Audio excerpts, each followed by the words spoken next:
C'est pour combattre cet état d'esprit qu'on appelle tout simplement la recolonisation.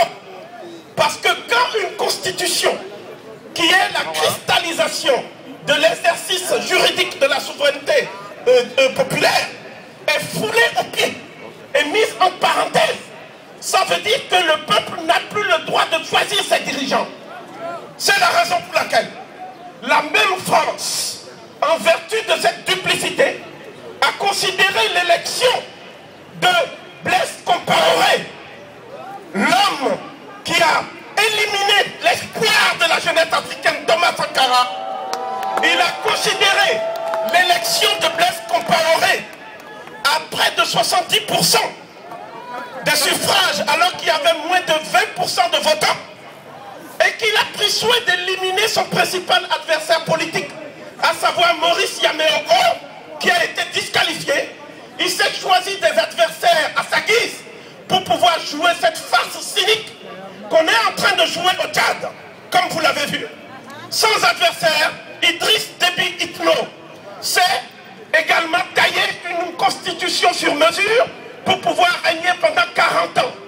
Parce qu'apparemment, 30 ans ou 40 ans, c'est le bail que ces hommes incompétents se sont imposés pour sacrifier la jeunesse africaine.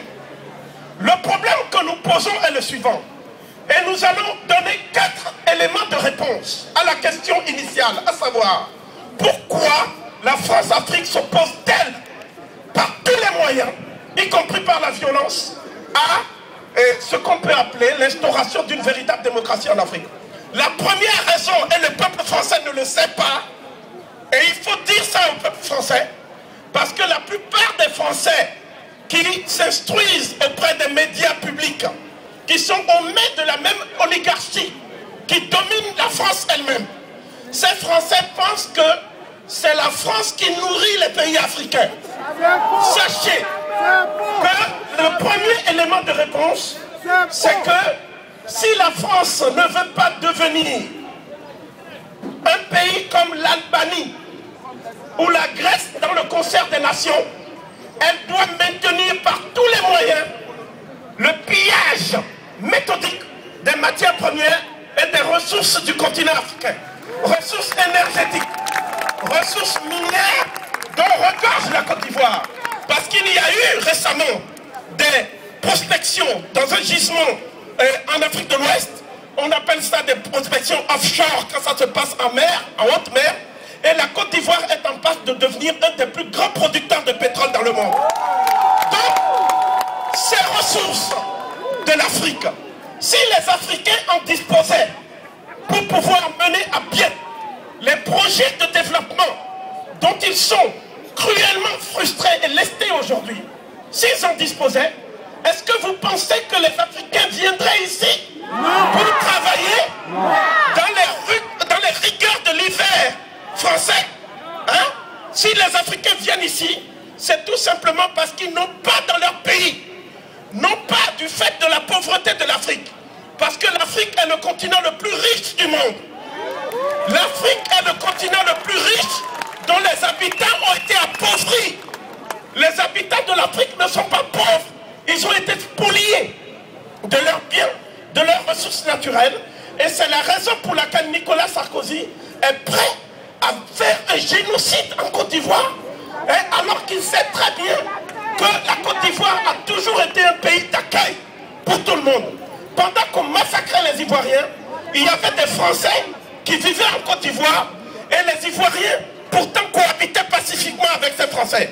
Comment expliquer une telle volonté de sacrifier des vies humaines à des intérêts économiques? La deuxième chose, le deuxième élément de réponse, c'est que les pays africains constituent, en tout cas les pays africains dits francophones, constituent une communauté.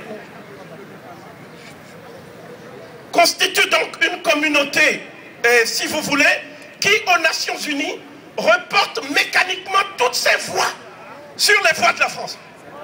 C'est pour avoir refusé de reporter les voix du Burkina Faso sur les voix de la France quand la Nouvelle-Calédonie aspirait à son indépendance, que Sankara a été ostracisé, entre autres choses. Ça veut dire que diplomatiquement, les pays africains, au lieu de défendre leurs intérêts, Nations les intérêts d'un pays qui les opprime et les exploite. C'est ça la réalité. C'est-à-dire diplomatiquement, les pays africains n'ont pas de voix. Leur voix ne porte pas. C'est pour ça que dans le cercle de la gouvernance mondiale, il n'y a pas un seul pays africain au Conseil de sécurité des Nations Unies. Il n'y a pas un seul pays africain dans le G8. Quand les présidents africains vont dans ces institutions, c'est pour jouer au mendiant et pour demander de l'aide, une aide qui ne fait qu'enfoncer nos pays davantage. Le troisième élément de réponse.